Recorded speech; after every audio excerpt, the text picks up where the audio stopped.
Bonjour à tous et bienvenue dans l'émission Deb Show. Donc aujourd'hui nous avons sur le plateau de Deb Show un invité de qualité. Bonjour et bienvenue dans l'émission Deb Show. Donc aujourd'hui nous sommes avec Madame Laure Fournier. Bonjour. On va un peu découvrir qui est Laure Fournier aujourd'hui. On va savoir un petit peu son parcours. Elle va nous expliquer de fond en comble un petit peu. Donc voilà, Laure Fournier, qui es-tu? Eh bien, bonjour, je suis une jeune femme de 28 ans. Ouais. Je suis belgo-congolaise. Je vis actuellement à Bruxelles et je travaille aussi en France. En France, ok. Ouais. J'ai toujours l'habitude de demander à mes invités s'il était un animal, quel animal il serait? Pourquoi? Parce que j'aime bien faire le portrait chinois un petit peu de mes invités. Ok, c'est une question difficile. Oui. Alors moi, je suis Capricorne dans l'astrologie et du coup, un Capricorne, c'est une espèce de chèvre. Oui. Mais donc, je suis pas sûre que j'aurais été une chèvre, bon, sauf si je trouve ça quand même bon la chèvre, mais j'aurais pas choisi la chèvre, mais j'aurais dit lionne, mais j'ai l'impression que c'est hyper cliché, parce que toutes les femmes veulent être des lionnes, parce que moi, je suis quelqu'un qui est très famille, je suis quelqu'un qui est très dans la protection, puis moi j'ai plein de petits frères, je travaille avec beaucoup de jeunes, et du coup, j'aime bien ce côté de la lionne. Après, voilà, elles doivent quand même se partager un mâle, et ça, je suis pas trop d'accord, donc ce serait pas la lionne non plus, mais voilà, je pense que... C'est pas pour la polygamie, quoi. Ouais, c'est ça. Donc, une lionne, mais qui ne partage pas d'hommes. Voilà, si c'est possible. Alors, ici, j'ai une petite question par rapport à toi. D'où tu viens? Tu m'as dit, tu es belgo-congolais. Tu es née ici ou tu es née... À Bruxelles, en Belgique. Ouais, j'ai toujours vécu en Belgique, en fait. Ok. Et tu as fini tes études directement? Tu as commencé comme journaliste, c'est ça, du coup? Ou animatrice, présentatrice? Ouais, c'est ça. En fait, moi, pour tout te dire, j'ai fait des études en communication et j'ai toujours cru que j'allais faire de la presse écrite. Du coup, moi, j'ai fait tous mes stages en presse écrite. Mon premier stage, c'était un stage d'1 mois chez Elle Belgique. Mon stage le deuxième, ça a été un stage au Soir Mag, le Soir Magazine. Et ensuite, je suis allée faire un stage chez Belmodo. Belmodo, c'est un magazine, en fait, mode, mais qui ouvrait un pendant, donc c'est flamand, et ils ouvraient un pendant en francophonie, ici à Bruxelles, et j'ai bossé avec Elsa Fralon sur ce magazine-là. Donc j'ai toujours fait, puis j'ai créé le magazine Afro Cooking avec Kossi aussi. On était à 3 à la création du mag, donc dans mon esprit, j'allais toujours faire de la presse écrite.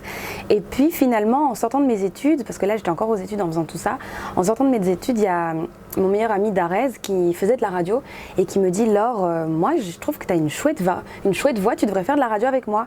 Et je lui ai dit: oh, mais tu sais, moi, je suis pas hyper partante pour faire ça. En plus de ça, je bégaye un peu, je suis pas hyper à l'aise et tout. Et il m'a dit: ouais, mais je te propose un contrat. Et puis j'ai dit: ok, on commence quand? Et du coup, j'étais direct. En septembre, direct après mes études, je me suis retrouvée en radio sur un média ici à Bruxelles qui s'appelle Arabelle, et j'ai fait ça pendant 3 ans et c'était vraiment chouette parce que c'était une émission, en fait, c'était le prime time, donc c'était 16-18 tous les jours, Darez et Laure, et on avait tout plein de chouettes invités. On faisait l'émission culturelle, tu vois. Donc moi je faisais les interviews et on a eu en 3 ans les Jamel Debbouze, Nazak, Black, Aya Nakamura, Dadju, Végédri, même des humoristes, Fari, Claudia Tagbo, Issa Doumbia, ils sont tous venus chez nous en interview et du coup c'était hyper excitant, tu vois, j'ai vraiment vu ce monde de l'intérieur et je me suis dit: mais la radio c'est vraiment chouette, il faudrait que je lâche un peu l'idée de faire de la presse écrite pour rester dans ce milieu un peu de l'audiovisuel. Mais comme j'étais quand même qu'à mi-temps, là je me suis dit pourquoi pas tester de trouver un autre boulot. Et en fait, en face de chez Arabelle, il y a la RTBF. Et la RTBF, c'est tout ça dans le même quartier, tu vois. Et la RTBF venait de créer un nouveau média qui s'appelle Tarmac.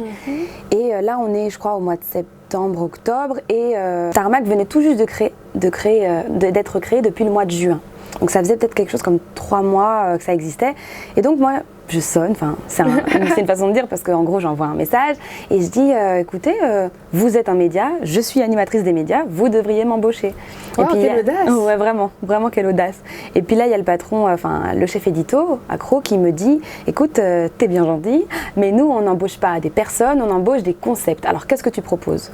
Et donc là j'ai répondu quasiment au tac au tac, je propose une émission, 4 filles autour d'une table et on parle de sujets qui touchent les filles, ça peut être la beauté, le cinéma, la culture du monde, la musique, et on fait un petit talk show comme ça à 4 autour d'une table toutes les semaines. Et il m'a dit: ok, Et du coup, on a commencé la semaine d'après.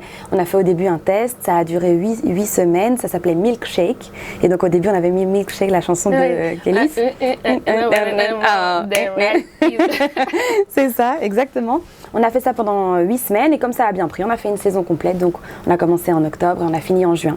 Mais au bout d'un an, ça prenait pas tant que ça. Voilà, c'était un concept que moi j'aimais bien faire. C'était chouette en plus parce que j'avais pris mes copines, donc on était une petite équipe. C'était chouette. Qu'est-ce qui prenait pas dans ça? Qu'est-ce qui prenait pas? C'était, je sais pas, c'était peut-être pas le bon moment parce que finalement après, une des filles qui était rentrée avec moi qui s'appelle Maxi, après elle a fait une autre émission aussi où ils étaient 4 qui s'appelait Je vous salue ma rue et ça avait l'air d'aller, ça a tenu un peu plus longtemps. Ouais, voilà.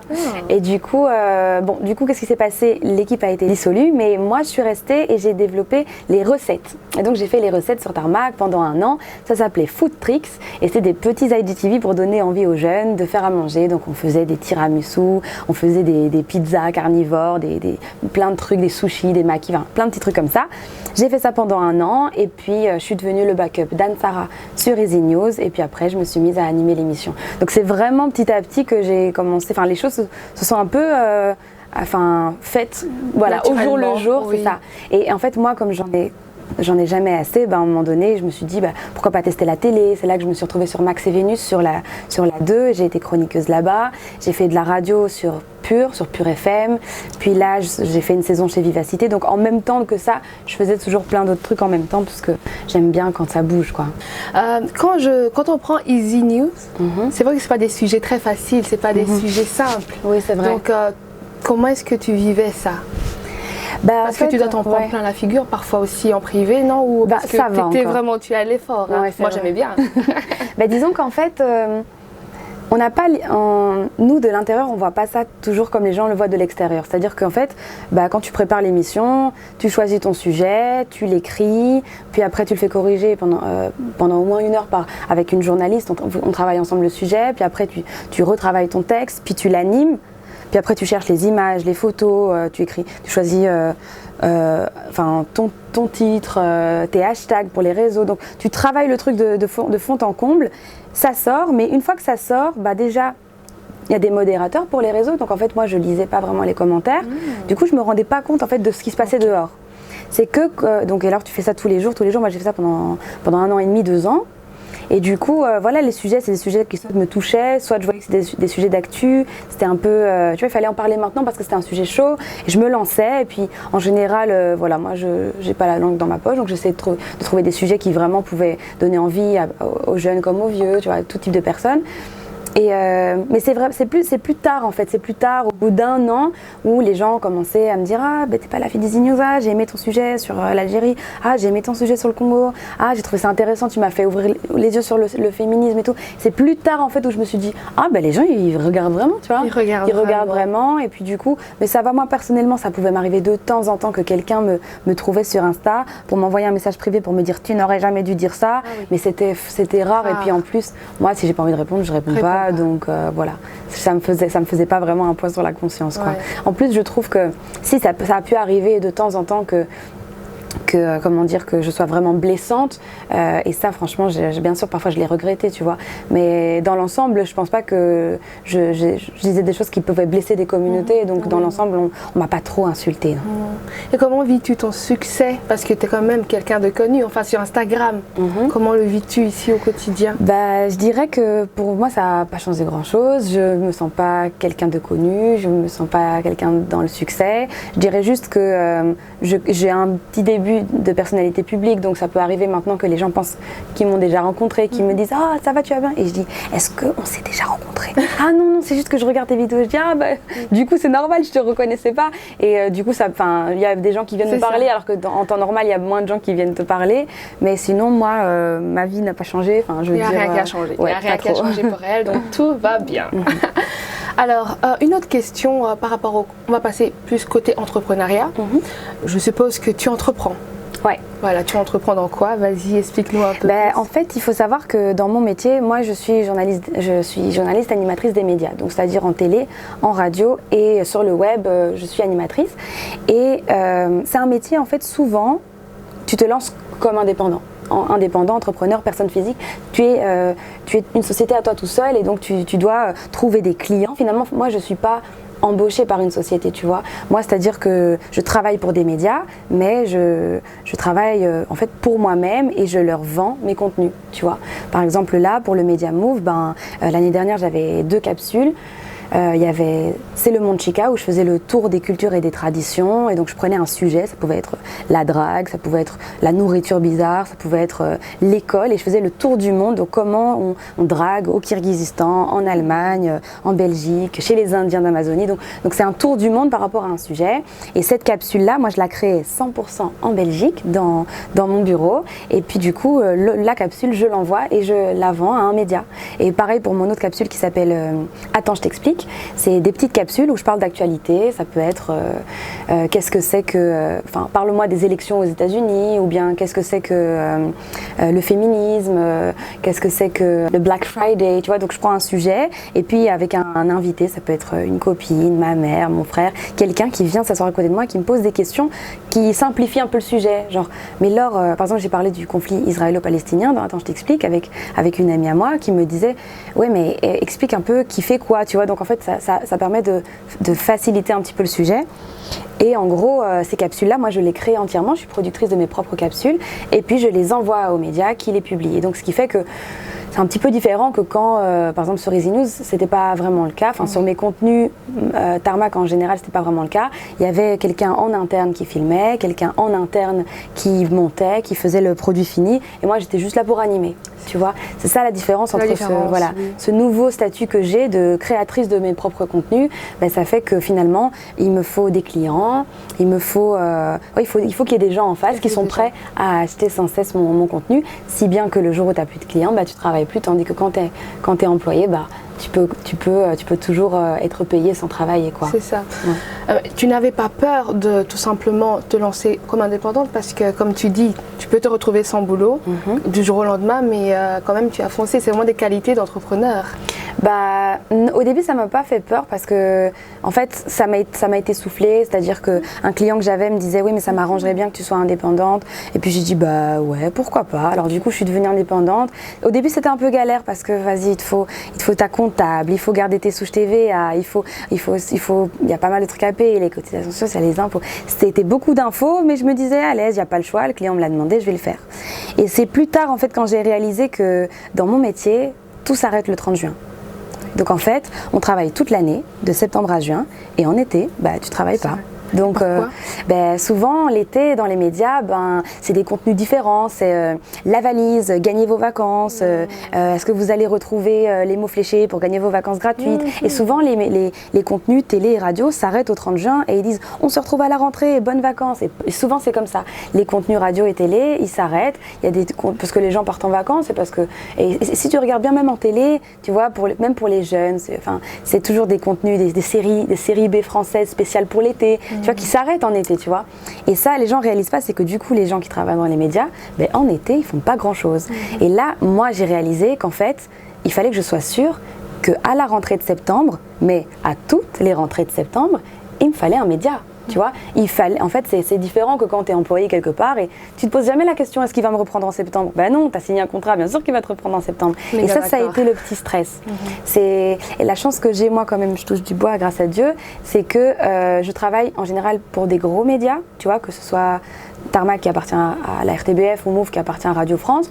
Donc, c'est pas des médias qui vont disparaître du jour au lendemain ou c'est pas des médias qui risquent de te dire demain c'est ton dernier jour, on en a marre de voir ta tête. En général, il y a quand même un suivi et on est sûr de faire une saison complète et puis on parle assez vite de la saison prochaine. Donc là, la chance que j'ai, c'est que je suis animatrice des médias, mais pour des médias pour lesquels en général c'est plutôt carré, quoi. Je vais te poser une question par rapport à un objet insolite. Si tu étais un objet insolite ou si tu devais choisir un objet insolite, lequel choisirais-tu? Et pourquoi? Ok. Insolite. Bon, déjà, tu me dis choisis un objet. Moi, j'aurais pensé tout de suite à un micro parce que ça fait des années que je travaille avec le micro et parce que moi, en fait, même si on a souvent l'impression que j'ai un métier de l'image, en fait, j'ai un métier de la voix, tu vois. C'est-à-dire que je viens de la radio, aujourd'hui, je fais des capsules sur Internet et je sais que ma voix, elle m'est très utile, tu vois. Si bien que là, je commence à me demander si je me lancerais pas dans un podcast ou un truc comme ça. Ah, ça peut être sympa, t'as une belle voix. En tout cas, c'est gentil. Donc j'aurais dit plutôt un micro parce que je sais pas, moi sans un micro, bah j'ai plus de boulot. Moi sans ma voix, j'ai plus de boulot. Vraiment quoi. Ou bien je finirais quand même en presse écrite comme je pensais au début, tu vois. Mais ce serait moins gai. Bah ouais, finalement j'ai pris goût, moi j'aime bien ce métier, tu vois. Mais un objet insolite, enfin je sais pas si le micro c'est considéré comme un objet insolite. Allez, oui, on peut dire, oui, alors je dirais sur mon micro. On peut partir sur ça. Alors pour toi, c'est quoi les valeurs pour être un bon entrepreneur, que ce soit dans les médias ou que ce soit tout simplement dans la vie en général? Alors, disons que dans mon métier, une des qualités qui est très importante, en fait, c'est qu'il faut tout le temps, d'après moi, c'est tout le temps se remettre en question, tout le temps vouloir évoluer et avoir tout le temps des idées. C'est-à-dire que c'est pas un métier dans lequel tu peux t'installer comme ça, confortablement, et dire « Ah, je suis pépère ». Tu dois mériter ta place au quotidien, tu dois avoir des nouvelles idées, tu dois être créatif, tu dois mériter ta place parce que finalement on n'est pas beaucoup à faire ce métier, mais il y en a beaucoup qui veulent faire ce métier et du coup faut se renouveler. Moi par exemple cet été j'ai pas travaillé mais j'ai développé un concept sur mon compte Insta qui s'appelait To-Do List, un été pour faire des choses que je n'ai jamais fait. Et donc tout l'été j'ai fait une parodie avec un mec qui fait des parodies, j'ai été guide à l'Atomium le temps d'une journée, j'ai écrit ma propre chanson, je l'ai chantée avec une chanteuse, j'ai fait mon propre... Les idées te viennent en mode Ouais, il faut faire des trucs. Vraiment, c'est un métier où il faut sans cesse se renouveler. Et c'est vrai que moi, j'ai l'impression que cette qualité, soit je l'ai développée, mais elle m'est très utile, tu vois. Ça me permet que je me sente toujours... je sens que on me garde jamais par pitié. Ça me ferait vraiment mal au cœur. Oui, tu m'étonnes. Ouais. Alors, tu as une citation à nous partager? Moi, il y a une citation que je dis souvent, et pourtant elle n'existe pas. Hein. Oui. Donc on va dire que c'est by Laure. By Laure. Mais moi, ma citation préférée, c'est « Ce qu'on vit, c'est pas banal ». Et en fait, à chaque fois que je vis un truc, je dis « Mais ce qu'on vit, c'est pas banal », tu vois. Ça, franchement, ce qu'on est en train de vivre là, c'est pas banal. Absolument pas. Vraiment pas. Vraiment, même le métier que je fais, c'est pas banal, tu vois. Rien que parfois, je parle avec des gens et tu vois, la première fois que tu rencontres quelqu'un, tu fais quoi dans la vie? Bah, écoute, moi je travaille là-dedans, Et puis, écoute, moi je suis animatrice. Ouais, avec les enfants. Donc moi, je travaille dans les médias. Ah ouais, dans les médias, tu vois, c'est pas banal, tu vois. Et moi, en fait, je trouve ça hyper excitant de vivre des trucs qui sont pas banals et des trucs que t'as jamais vécu avant. Et je pense que finalement, c'est peut-être ça la vie, tu vois. C'est pour ça qu'on est sans cesse à la recherche de nouvelles choses et de découvrir des pays qu'on n'a jamais découverts et même bêtement de faire un enfant, c'est aussi pas banal. On vit tout le temps de nouvelles choses et ça, il faut le garder en tête. Et c'est pas banal. C'est pas banal, vraiment c'est pas banal. Ça, c'est ce que j'adore. On va arriver à l'instant où tu vas devoir faire quelque chose sur le plateau pour nous, donc quelque chose de foufou. Donc qu'est-ce que tu veux faire de foufou pour nous aujourd'hui sur le plateau du Deb Show? Ok, alors moi personnellement, il y a plein de choses que j'ai déjà faites sur... plein de choses que j'ai déjà faites. Mais moi, ce que j'adore faire, c'est chanter. Ah, oui. Donc je propose qu'on me mette une petite chanson là et je vais te faire une petite Quelle chanson? Prestation. Vas-y, je peux me mettre une chanson de Fanny J. Fanny J. Est-ce que vous êtes prêts là, ça va être un concert. T'as jamais vu ça, mon vieux. Alors, c'est parti. Oh! Très bon choix, Deb. Oh. Tous ensemble, hein. Je compte sur vous. Dis-moi ce que tu as sur le cœur. Tu m'entends? Je t'entends très bien. T'as toujours l'air ailleurs.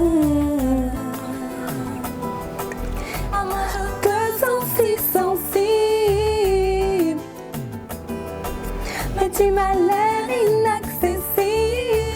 C'est pas facile, hein? C'est pas facile, hein, mais c'est très bien. De toutes tes peurs, changement d'humeur. C'est une de mes chansons préférées en plus. Waouh! Fanny J revient. Le refrain arrive, vous êtes même pas prêts. Je vais le faire à fond. De toi, j'ai envie. Dis-moi qu'entre toi et moi, un jour ça va coller. Chérie, tu sais de toi, je ne peux plus me décoller. Je me suis ancrée à ton port, je ne peux plus me décoller. Dis-moi qu'entre toi et moi, Deb, un jour ça va coller. J'adore. Elle a pris le micro, hein. Je ne sais pas si vous l'avez remarqué, mais elle a un micro, mais elle a quand même pris le micro. Évidemment. Non, faisons les choses à fond, on ne les fait pas, car ce qu'on vit, c'est pas banal. Exact, ce qu'on vit, c'est pas mal. J'ai adoré. L'instant foufou, c'était magique. Moi, j'ai aimé. Ah. J'espère que tu as aimé. J'ai adoré. Oh, j'adore. On arrive vers la fin, malheureusement, de l'émission. Je vais te demander la minute motivation. Ok. Donc, tu vas motiver les jeunes ou les personnes qui veulent tout simplement entreprendre. Ou voilà, motive-nous. Ok, écoutez, moi en fait, je peux pas vous parler de tous les domaines parce que moi finalement je ne connais que le mien, mais concernant mon propre domaine, si jamais ça t'intéresse de le faire, sache que c'est possible. C'est-à-dire que moi, je suis pas issue d'une famille où mes parents travaillent dans le domaine, pas du tout, tu vois. Mes parents, ce qu'ils font, ça n'a rien à voir avec ce que je fais. D'ailleurs, je ne connais personne dans le milieu et je travaille quand même dans ce domaine et j'ai fait de la télé, de la radio et je suis sur le web. Et je pense qu'il faut pas penser que non, c'est impossible, c'est pas fait pour moi, je vais pas le faire, je vais jamais y arriver. Tu vas y arriver. Tu vas y arriver parce que tu vas créer tes propres opportunités. On se dit oui, mais bon, moi, j'ai pas eu l'opportunité. Non, une opportunité, ça s'obtient, ça s'acquiert, mais ça se crée. C'est-à-dire à force d'ouvrir des portes s'offrent à toi, d'accord? Donc tu vas pas rester assis sur ton canapé, tu vas créer ta chaîne YouTube ou tu vas créer ton compte Instagram ou tu vas développer une idée, un concept, un TikTok, quelque chose, on va te repérer, ça va marcher, tu vas faire de la radio. D'ailleurs, tu vas peut-être faire des études de radio, peut-être que tu vas faire des études de com, c'est possible, d'accord? Donc si c'est ton rêve, tu le fais. T'abandonnes pas, tu te dis pas non ça va pas marcher, ça va marcher. Et même si ouais il y a des trucs tu vas peut-être avoir des galères, peut-être que parfois tu vas pas être pris. Moi aussi parfois il y a des trucs j'ai postulé, j'ai pas été pris. Peut-être que parfois tu n'auras pas l'argent pour investir dans du bon matos, c'est pas grave. N'attends pas d'être prêt pour le faire, mais lance-toi avant d'être au top, lance-toi déjà. Comme ça tu pourras évoluer avec ton projet. C'est super important et c'est tout ce que j'ai à te dire. C'est possible, alors fais-le. Waouh! L'instant motivation de qualité. Non mais de qualité. Merci à toi Laure. Avec plaisir. Waouh, j'espère que vous avez aimé. Moi j'ai aimé de mon côté. Je pense que je suis gonflée à bloc. Avec plaisir. Merci Laure.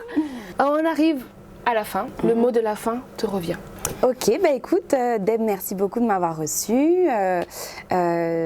N'hésitez pas à me suivre sur mes réseaux. Je suis sur Instagram. Je m'appelle Mademoiselle Laure F, m2le.laure.f sur Instagram. Et sinon, n'hésitez pas à suivre tous les réseaux de Move. Move sur YouTube, sur Facebook, sur Instagram et sur TikTok. Et en plus, c'est moi qui gère le TikTok de Move. Donc si tu veux voir ma tête, tu vas sur le TikTok de Move, MOUV apostrophe.